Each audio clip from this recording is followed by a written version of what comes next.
Hello everyone. ഇന്ന് ഞാൻ എടുക്കാൻ പോകുന്നത് കെമിസ്ട്രിയുടെ 10th ഫസ്റ്റ് ചാപ്റ്ററാണ്. അപ്പോൾ നിങ്ങൾ 9th-ലും 8th-ലും ഒക്കെ കുറേ കാര്യങ്ങൾ കെമിസ്ട്രിക്കകത്ത് പഠിച്ചിട്ടുണ്ട്. അതിൻ്റെ എല്ലാം ഒരു കണ്ടിന്യൂഷനാണ് നമുക്ക് 10th പഠിക്കാനുള്ളത്. അപ്പോൾ ഈ 10th ഏറ്റവും ഇമ്പോർട്ടൻ്റ് ആയിട്ട് എന്തൊക്കെ കാര്യങ്ങൾ പഠിക്കണം, അതുപോലെ തന്നെ എന്തൊക്കെ കാര്യങ്ങൾ നമ്മൾ എക്സാമിന് ഫുള്ളായിട്ട് കോൺസെൻട്രേറ്റ് ചെയ്തേണ്ടത്, ഇങ്ങനെയുള്ള കാര്യങ്ങളൊക്കെയാണ് ഞാൻ പഠിപ്പിക്കാൻ പോകുന്നത് ഇവിടെ.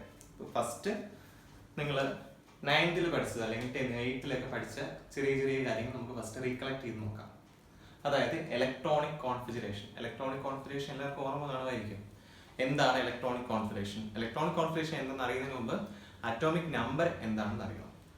ഇപ്പോൾ കുറേ ആറ്റംസ് നമ്മൾ പഠിച്ചിട്ടുണ്ട്. ആ ആറ്റംസ് ബേസ് ചെയ്ത എലമെന്റ്സ് നമ്മൾ അറിയാം. ആ എലമെന്റ്സിനെല്ലാം ക്ലാസിഫൈ ചെയ്തിരിക്കുന്നതാണ് പീരിയോഡിക് ടേബിൾ. ഇപ്പോൾ കുറച്ച് എലമെന്റ്സ് നമുക്ക് എല്ലാ എലമെന്റ്സിനും അറിയില്ലായിരിക്കും, പക്ഷെ കുറച്ച് എലമെന്റ്സ് നിങ്ങൾക്ക് എല്ലാവർക്കും അറിയാം. അതായത് ഹൈഡ്രജൻ നിങ്ങൾ കേട്ടിട്ടുണ്ട്, ഓക്സിജൻ കേട്ടിട്ടുണ്ട്, കാർബൺ കേട്ടിട്ടുണ്ടായിരിക്കാം, അയൺ, അലൂമിനിയം, ഗോൾഡ്, സിൽവർ, ഇതെല്ലാം എലമെന്റ്സ് ആണ്. ഈ ഓരോ എലമെന്റിനും പ്രത്യേകം ആറ്റോമിക് നമ്പർ ഉണ്ട്. ഈ ആറ്റോമിക് നമ്പറിന്റെ ബേസിസിൽ അറേഞ്ച് ചെയ്തിരിക്കുന്നതിനെയാണ് പീരിയോഡിക് ടേബിൾ എന്ന് പറയുന്നത്. അപ്പോൾ ഈ ചാപ്റ്റർ പഠിക്കുന്നതിന് മുമ്പായിട്ട് അല്ലെങ്കിൽ ഈ 10th ബേസിക് ആയിട്ട് നിങ്ങൾ പഠിക്കേണ്ട കാര്യം എന്ന് പറയുന്നത് ആദ്യത്തെ ഒരു 30 എലമെന്റ്സ്, മിനിമം 30 എലമെന്റ്സിന്റെ എങ്കിലും അറ്റോമിക് നമ്പറും അറ്റോമിക് മാസും പഠിച്ചു വെക്കുക. എങ്കിലേ നിങ്ങൾക്ക് അത് മുന്നോട്ട് പോകുമ്പോൾ ഉപകാരപ്രദമായി വരികയുള്ളൂ. ഓക്കെ, അപ്പോൾ നമ്മൾ 9th പഠിച്ച ഇലക്ട്രോണിക് കോൺഫിഗറേഷൻ ആദ്യം ഞാൻ നിങ്ങൾക്ക് ഒന്നുകൂടെ റിക്ലക്ട് ചെയ്ത് പറഞ്ഞുതരാം. ദെൻ നമുക്ക് ഇതിന്റെ ചാപ്റ്ററിലേക്ക് പോകാം. ഓക്കെ, അപ്പോൾ ഫസ്റ്റ് ഞാൻ കാർബണിനെയാണ് എഴുതാൻ വേണ്ടി പോകുന്നത്. അപ്പോൾ കാർബണിന്റെ അറ്റോമിക് നമ്പർ നിങ്ങൾക്ക് കാർബൺ C എന്ന ലെറ്റർ വെച്ചാണ് സൂചിപ്പിക്കുന്നത്. അപ്പോൾ കാർബണിന്റെ അറ്റോമിക് നമ്പർ എന്ന് പറയുന്നത് അതിനകത്ത് എത്ര ഇലക്ട്രോൺസ് ഉണ്ട് അല്ലെങ്കിൽ എത്ര പ്രോട്ടോൺസ് ഉണ്ട്, അതാണ് അറ്റോമിക് നമ്പർ എന്ന് പറയുന്നത്. അപ്പോൾ കാർബണിന്റെ അറ്റോമിക് നമ്പർ 6 ആണ്. ഓക്കെ, കാർബൺ അറ്റോമിക് നമ്പർ 6 ആണ്. അപ്പോൾ നമുക്ക് ഇവിടെ ഇലക്ട്രോണിക് കോൺഫിഗറേഷൻ എഴുതുന്ന രീതി നോക്കാം. നമുക്കറിയാം K, L, M, N ഇങ്ങനെ ലെറ്റേഴ്സ് വെച്ചാണ് ഷെല്ലുകൾ നമ്മൾ സൂചിപ്പിക്കുന്നത്. ഓരോ ഷെല്ലിലും ഇൻക്ലൂഡ് ചെയ്യാവുന്ന ഇലക്ട്രോൺസിന് എണ്ണത്തിനൊരു ലിമിറ്റ് ഉണ്ട്. ആ ലിമിറ്റ് വരെ നമുക്ക് ഇൻക്ലൂഡ് ചെയ്യാൻ പറ്റുള്ളൂ. അതായത് ഇപ്പോൾ K ഷെല്ലിൽ മാക്സിമം 2 ഇലക്ട്രോൺസ്, 2ൽ കൂടുതൽ ഇലക്ട്രോൺസ് നമുക്ക് ഇൻക്ലൂഡ് ചെയ്യാൻ പറ്റില്ല. അത് കുറഞ്ഞായ കുഴപ്പമില്ല. ഇപ്പോൾ 1 ഇലക്ട്രോണേ ഉള്ളൂ എങ്കിൽ 1 ഇലക്ട്രോൺ കൊടുക്കാം, കുഴപ്പമില്ല. പക്ഷേ 2ൽ കൂടുതൽ കൊടുക്കാൻ പാടില്ല. അടുത്ത ഷെല്ല് വരുമ്പോൾ L ഷെല്ല് വരുമ്പോൾ 8 ഇലക്ട്രോൺസ് മാക്സിമം. 8ൽ കൂടുതൽ നമ്മൾ ഇലക്ട്രോൺസിനെ കൊടുക്കാൻ പറ്റില്ല. അപ്പൊ നമുക്ക് ഇതിനെ ഇതുപോലെ എഴുതി നോക്കാം. 6 ഇലക്ട്രോൺസ് നമുക്ക് ടോട്ടൽ അറ്റോമിക് നമ്പർ 6 എന്ന് പറയുമ്പോൾ 6 ഇലക്ട്രോൺസ് ആണ് ടോട്ടൽ ഉള്ളത്.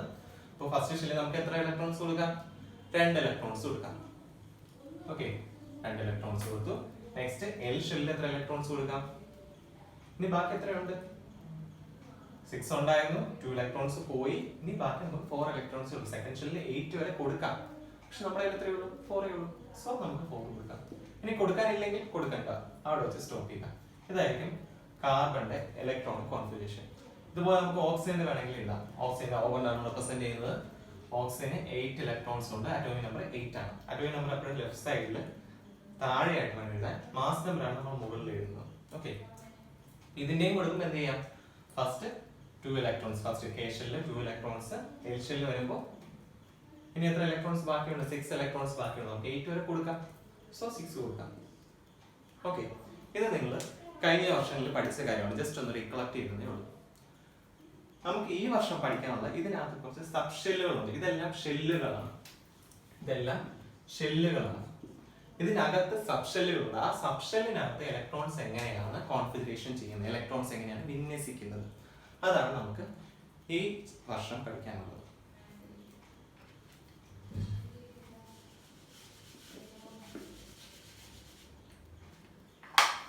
നിങ്ങൾക്ക് തന്നെ 10ാം ക്ലാസ് എടുക്കുകയാണെങ്കിൽ 10ാം ക്ലാസ്സിലെ A batch, B batch, C, D, F എന്ന് പറഞ്ഞ് സബ് ഡിവിഷൻസ് കാണും ഒരുപാട്.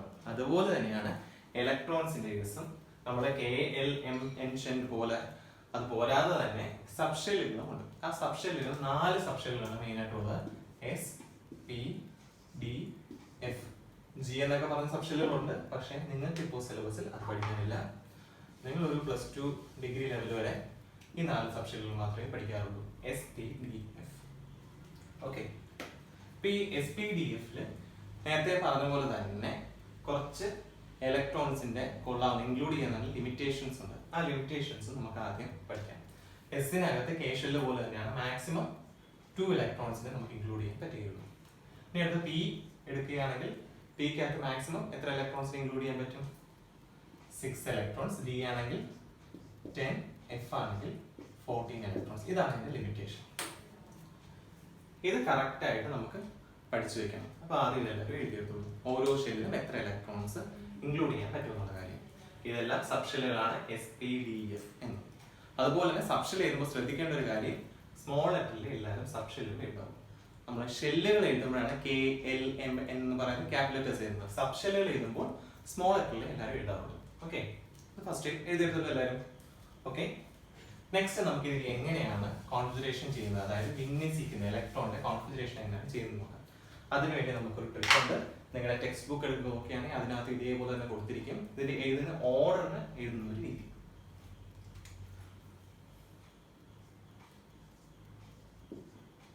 ജസ്റ്റ് ചുമ്മാ മുകളിൽ താഴേക്ക് 1s 2s 3s എഴുതി പോകാം.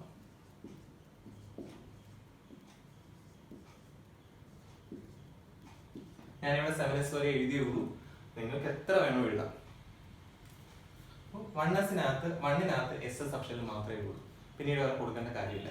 അടുത്ത 2 വരുമ്പോൾ 2 സബ്ഷെല്ലുകൾ കൊടുക്കാം. 2s എസ് കഴിഞ്ഞാൽ ഏതാണ്? പി ആണ്.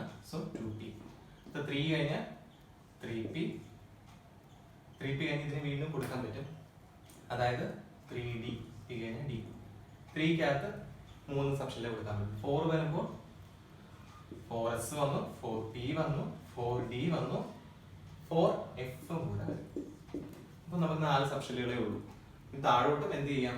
ഈ 4 സബ്ഷെല്ല് തന്നെ കണ്ടിന്യൂസ് ആയിട്ട് എഴുതുക. അതായത് 5s കഴിഞ്ഞാൽ 5p, 6p, 7p. അതുപോലെ 5d, 6d, 7d. ഇവിടെ വരുമ്പോൾ 5f, 6f, 7f. ഇനി നിങ്ങൾ പാരലൽ ലൈൻസ്, സമാന്തര രേഖകൾ പഠിച്ചിട്ടുണ്ടായിരിക്കും. അതുപോലെ നമ്മൾ ഡൗൺ ആയിട്ട് ലൈൻ വരയ്ക്കാൻ പോവുകയാണ് ലെഫ്റ്റ് സൈഡിലേക്ക്. സ്കെയിൽ വെച്ച് തന്നെ ലൈൻസ് വരയ്ക്കാൻ നോക്കാം. ഇനി ഇതിന് പാരലൽ ആയിട്ട് അടുത്ത ലൈൻ വരയ്ക്കുക.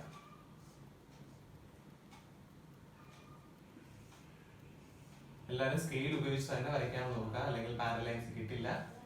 കൃത്യമായിട്ട് നമുക്ക് ഈ ഓർഡർ അറേഞ്ച് ചെയ്യാൻ പറ്റില്ല. അപ്പൊ ഇത് വീഡിയോയിൽ വ്യക്തമായിട്ട് കാണാൻ കഴിയുന്നില്ലെങ്കിൽ ടെക്സ്റ്റ് റെഫർ ചെയ്യുക. ടെക്സ്റ്റിനകത്ത് ഇത് കൃത്യമായിട്ട് കൊടുത്തിട്ടുണ്ട്. ഇതേപോലെ തന്നെയാണ് ടെക്സ്റ്റിനകത്ത് കൊടുത്തിരിക്കുന്നത്. ടെക്സ്റ്റ് നോക്കി നമുക്ക് കൃത്യമായിട്ട് അറിയാൻ പറ്റും.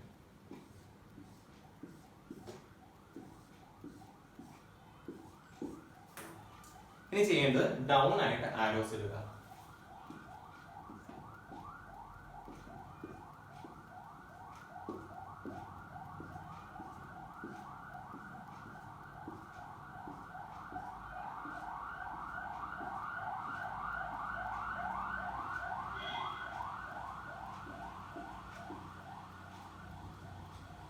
ഓക്കെ, എല്ലാത്തിനും മനസ്സിലായല്ലോ. ഇതിൽ നിന്ന് നമുക്ക് എങ്ങനെയാണ്, ഏത് ഓർഡറിലാണ് ഇലക്ട്രോൺസ് ഫില്ല് ചെയ്യുന്നത്, അല്ലെങ്കിൽ ഏത് ഓർഡറിലാണ് ഈ 1s 2s 3s എന്നുള്ളത് എഴുതേണ്ടത് എന്ന് നോക്കാം. ഈ ആരോ നോക്കേണ്ടത് ഫസ്റ്റ് നിങ്ങൾ നോക്കാം. ഫസ്റ്റ് ആരോ എവിടെ നിന്ന് സ്റ്റാർട്ട് ചെയ്യുന്നത്? ഇവിടെ നിന്നാണ് ഫസ്റ്റ് ആരോ സ്റ്റാർട്ട് ചെയ്യുന്നത്. ഈ ഒരു പൊസിഷനിൽ സ്റ്റാർട്ട് ചെയ്യും. അപ്പൊ ആരോ ചെന്ന് നിൽക്കുന്നത് എവിടെയാണ്?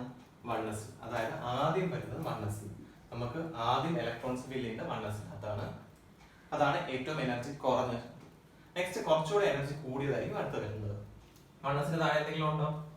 ഒന്നുമില്ല. സോ നെക്സ്റ്റ് ലൈനിലേക്ക് പോവാം. നെക്സ്റ്റ് ലൈൻ ഇവിടെ നിന്ന് സ്റ്റാർട്ട് ചെയ്തു, നേരെ വന്ന് 2s അവസാനിച്ചു. അതായത് നെക്സ്റ്റ് കുറച്ചുകൂടെ എനർജി കൂടുതലാണ് 2s. അത് കഴിഞ്ഞ് താഴോട്ടൊന്നുമില്ല.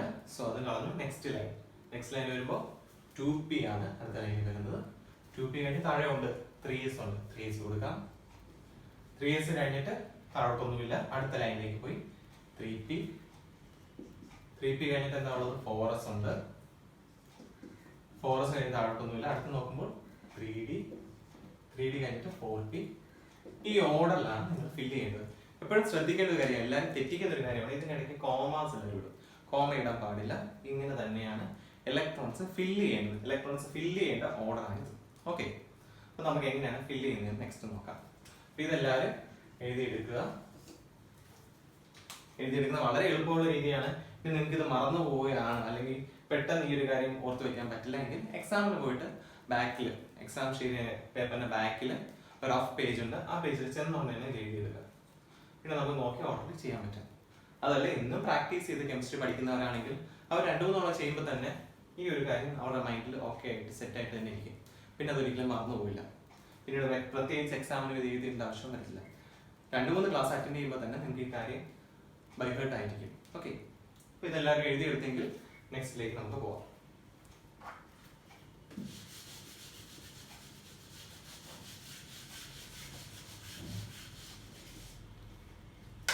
അപ്പോൾ ഈ ഓർഡറിൽ നമുക്ക് എങ്ങനെ ഫില്ല് ചെയ്യാൻ നോക്കാം. നേരത്തെ തുടങ്ങിയ പോലെ തന്നെ കാർബൺ വെച്ച് നമുക്ക് ഫില്ല് ചെയ്ത് തുടങ്ങാം. കാർബണിന്റെ അറ്റോമിക് നമ്പർ എത്രയാണ് നേരത്തെ ഞാൻ പറഞ്ഞത്? 6 ആണ്. അപ്പോൾ ആദ്യം ഇലക്ട്രോൺസ് കൊടുക്കുന്നത് എവിടെയാണ്? 1s. ഈ ഓർഡറിലാണ് ഫില്ല് ചെയ്യേണ്ടത്. അപ്പോൾ ആദ്യം 1sൽ ഇലക്ട്രോൺസ് കൊടുത്തു. എസിനകത്ത് മാക്സിമം എത്ര ഇലക്ട്രോൺസ് കൊള്ളും? നമ്മളത് പഠിച്ചാൽ എസിനകത്ത് 2 ഇലക്ട്രോൺസ്, ബിക്കകത്ത് 6, ഡിയിൽ 10, എഫിൽ 14. സോ എസിൽ മാക്സിമം എത്ര ഇലക്ട്രോൺസ് ഇൻക്ലൂഡ് ചെയ്യാൻ പറ്റും? 2 ഇലക്ട്രോൺസ് ആണ്. അപ്പോൾ 1s2. ഇതിങ്ങനെ മുകളിലായിട്ട് പവർ പോലെ വേണം എഴുതാൻ. 1s2 എഴുതുക. നെക്സ്റ്റ് ഏതാണ് വരുന്നത്? 2s. 2s ആണ് വന്നത്. എസിനകത്ത് മാക്സിമം 2 ഇലക്ട്രോൺസ്, അത് മുകളിൽ കൊടുത്തു. നെക്സ്റ്റ് വരുന്നത് 2p. 2p അത് കൊടുക്കാൻ ശ്രദ്ധിച്ചോണം. ഇവിടെ നമുക്ക് ഉള്ള ഇലക്ട്രോൺസ് തീർന്നു പോയിട്ടുണ്ടോ ഇല്ലയോ? നമ്മൾ ഈ ഓർഡറിൽ കൊടുത്തു പോയാൽ ശരിയാകത്തില്ല. ഓർഡറിൽ കൊടുത്തു പോകണമെങ്കിൽ പിക്കകത്ത് എത്ര ഇലക്ട്രോൺസ് ആണ് കൊടുക്കേണ്ടത്? 2p 6 വരെയാണ് കൊടുക്കേണ്ടത്. നമുക്ക് അവിടെ മൊത്തം ഇത്ര ഇലക്ട്രോൺസ് ഉണ്ടോ നോക്കുക. ഇലക്ട്രോൺസ് എത്ര ഉണ്ട് ഇവിടെ? 6 ഇലക്ട്രോൺസ് ആകെ ഇവിടെ ഉള്ളൂ. ആദ്യത്തിൽ 2 കൊടുത്തു, അടുത്തതിൽ 2 കൊടുത്തു, 2 + 2 4 ആയി. നമുക്ക് ബാക്കി എത്ര ഇലക്ട്രോൺസ് ഉണ്ട്? 6 ആകെ ഉള്ളൂ. 4 ഇവിടെ കൊടുത്തു കഴിഞ്ഞു. ഇനി 2 ഇലക്ട്രോൺസേ ബാക്കിയുള്ളൂ. ആ 2 ഇലക്ട്രോൺസ് ആണ് ഇവിടെ കൊടുക്കാൻ. ഓക്കെ, കാർബണിന്റെ സബ്ഷെൽ വൈസ് ഇലക്ട്രോൺ കോൺഫിഗറേഷൻ കഴിഞ്ഞിരിക്കുന്നു. എളുപ്പമല്ലേ? ഇത് നോക്കി ജസ്റ്റ് അങ്ങനെ എഴുതിയിട്ടാൽ മാത്രം മതി. ഞാൻ ഓക്സിജൻ എഴുതി നോക്കാം. ഓക്സിജൻ വരുമ്പോൾ 8 ആണ്. 8 വരുമ്പോൾ എത്ര വരും? ഇതേപോലെ തന്നെ 1s2, 2s2, ഇപ്പോൾ 4 ആയി. 2p നമുക്ക് എത്ര കൊടുക്കാം? 4 ആയി. ഇനി 4 കൂടെ ബാക്കിയുണ്ട്. ഈ സബ്ഷെല്ലിനകത്ത് 6 ഇലക്ട്രോൺസ് വരെ കൊടുക്കാം. നമ്മുടെ കയ്യിൽ 4 ബാക്കിയുള്ളതുകൊണ്ട് 4 കൊടുത്തു. ഇതാണ് ഓക്സിജന്റെ സബ്ഷെൽ ഇലക്ട്രോണിക് കോൺഫിഗറേഷൻ അല്ലെങ്കിൽ സബ്ഷെൽ ഇലക്ട്രോൺ വിന്യാസം. ഓക്കെ, കുറച്ചുകൂടെ വലിയ നോക്കാം. സോഡിയം. സോഡിയത്തിന് 11 ആണ് അറ്റോമിക് നമ്പർ. ഒന്ന് കൊടുത്ത് നോക്കാം. 1s2, 2s2, 2p 6 കൊടുത്തു. എന്നിട്ട് എണ്ണി നോക്കുക കറക്റ്റ് ആയോ കൂടുതലായോ എന്നൊക്കെ ശ്രദ്ധിക്കുക. എത്ര ഇലക്ട്രോൺസ് ഉണ്ട്? 2 + 2 4, 4 + 6 10 ഇലക്ട്രോൺസ് ആയി. നമുക്കിവിടെ 11 ആണുള്ളത്. അപ്പൊ അടുത്ത ഷെല്ലിലേക്ക് പോവാം. ഇത് കംപ്ലീറ്റ് ആയി. 2p കഴിഞ്ഞിട്ട് അടുത്ത ഏതാണ്? 3s. 10 ആയി. ഒരു ഇലക്ട്രോണേ ബാക്കിയുള്ളൂ. ആ ഒരു ഇലക്ട്രോൺ കൊടുക്കുക. ഓക്കെ, നെക്സ്റ്റ് ഇത്തിരി കൂടെ വലുതിലോട്ട് പോവാം. കാർബണായി, സോഡിയമായി, മഗ്നീഷ്യമായി. മഗ്നീഷ്യം എഴുതിയില്ല. മഗ്നീഷ്യം കൊടുക്കാം. മഗ്നീഷ്യം 12 ആണ്. അല്ല, മഗ്നീഷ്യം 12 ആണെങ്കിൽ 1s2, 2s2, 2p 6, 3s എത്ര വരും? 11 ആയപ്പോൾ ഇവിടെ 1 ഉണ്ടായിരുന്നു ബാക്കി. അപ്പോൾ 3s2 വരും. ഇത്തിരി കൂടെ വലുതിലേക്ക് പോവാം. ക്ലോറിൻ. ക്ലോറിന്റെ അറ്റോമിക് നമ്പർ 17 ആണ്. 17 വരുമ്പോൾ 1s2, 2s2, 2p6, 3s2. ഇനി എണ്ണി നോക്കാം. ഇടയ്ക്ക് ജസ്റ്റ് ഒന്ന് കൗണ്ട് ചെയ്ത് നോക്കണം. ബാക്കിലേക്ക് കറക്റ്റ് ആണോ, കൂടിപ്പോയോ കുറഞ്ഞു പോയതൊക്കെ നോക്കണം. ഇപ്പോൾ ഇവിടെ 17 ഉണ്ട്. നമുക്കിവിടെ 2 + 2 4 + 6 10 ആയി. 12 ആയി. ഇനി നമുക്ക് 5 ഇലക്ട്രോൺസിന് കൊടുക്കാം. 3s അതിനകത്ത് ഏതാണ്? 3s അതിന് 3p. 3pയിൽ 5 കൊടുക്കാം. അപ്പോൾ കറക്റ്റ് ആയാൽ നോക്കാം. 4 6 10 ആയി. 12 17. ഇങ്ങനെയാണ് ഇലക്ട്രോണിക് കോൺഫിഗറേഷൻ കൊടുക്കുന്ന രീതി. എല്ലാവരും എഴുതിയെടുക്കുക. ഓക്കെ,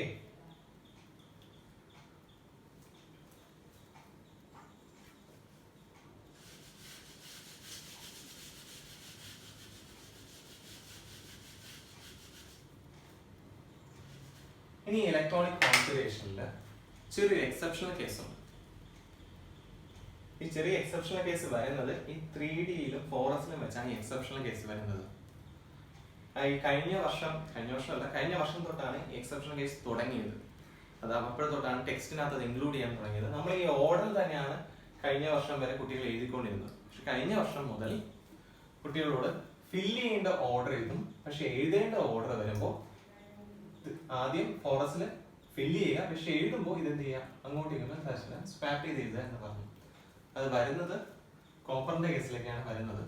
കുറച്ച് വലിയ ഇലക്ട്രോൺസ് വരുമ്പോഴാണ് ഈ ഒരു കേസ് വരുന്നത്. ക്രോമിയത്തിന്റെ കേസ് വരാറുണ്ട്, കോപ്പറിന്റെ കേസിൽ വരാറുണ്ട്. ഈ ക്രോമിയവും കോപ്പറും വളരെ ഇമ്പോർട്ടന്റ് ആയിട്ടുള്ള രണ്ട് എലമെന്റ്സ് ആണ്, എപ്പോഴും ചോദിക്കും. ഇതിനകത്ത് വേറൊരു ട്വിസ്റ്റും കൂടെ ക്രോമിയത്തിലും കോപ്പറിലും ഉണ്ട്.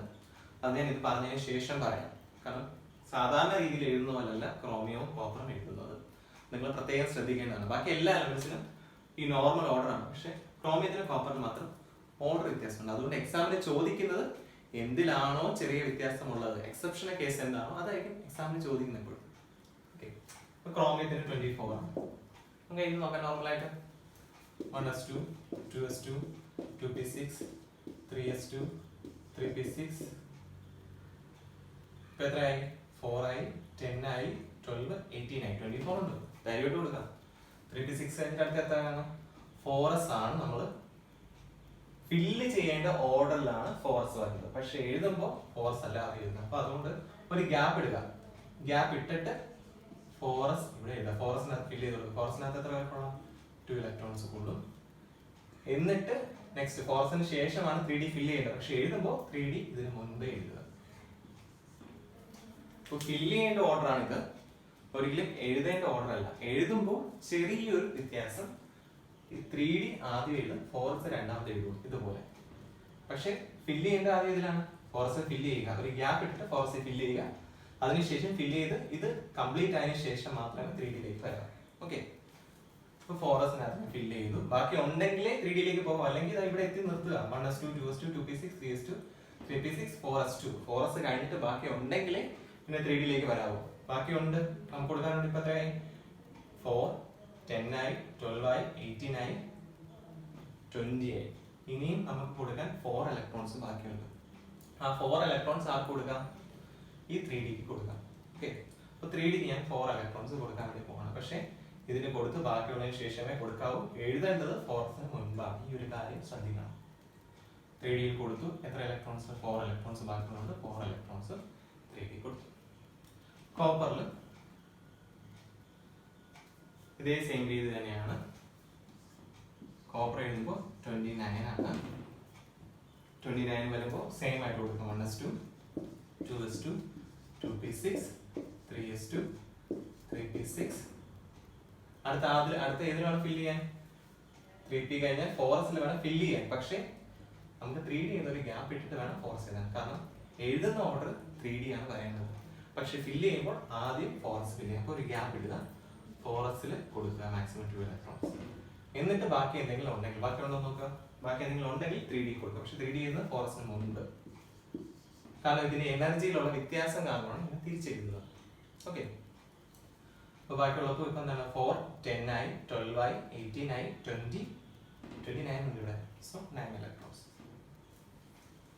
ഈ ഒരു കാര്യവും എഴുതി വെക്കുക. ഇതിനകത്തൊരു ട്വിസ്റ്റ് ഉണ്ട്. ആ ട്വിസ്റ്റ് നിങ്ങൾ ഓർക്കണം. അത് ഞാൻ പറയുന്നതായിരിക്കും. ഇത് ഫസ്റ്റ് എഴുതിയതിനു ശേഷം ആ ട്വിസ്റ്റും കൂടെ പറഞ്ഞുതരാം. ഇതിൽ തന്നെ ആ ട്വിസ്റ്റ് പറഞ്ഞുതരാം, കാരണം ഇത് അത്ര ഇമ്പോർട്ടന്റ് ആയിട്ടുള്ള എലമെന്റ്സ് ആണ്. കോപ്പറും ക്രോമിയം എന്ന് പറയുന്നത് അത്ര ഇമ്പോർട്ടന്റ് ആയിട്ടുള്ള എലമെന്റ്സ് ആണ്. ഓക്കെ, ഫസ്റ്റ് എഴുതി വെക്കുള്ളൂ.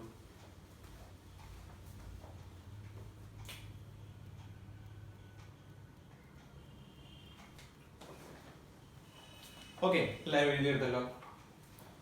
നെക്സ്റ്റ് ഇതിനകത്തുള്ള ട്വിസ്റ്റ് എന്താണെന്ന് ഞാൻ പറഞ്ഞുതരാം. ഈ ട്വിസ്റ്റ് നമ്മൾ 9th-ലും 10th-ലും ഒക്കെ പഠിച്ചതാണ്. അതായത് എലമെന്റ്സ് മാക്സിമം സ്റ്റെബിലിറ്റി അറ്റൈൻ ചെയ്യാൻ നോക്കുള്ളൂ.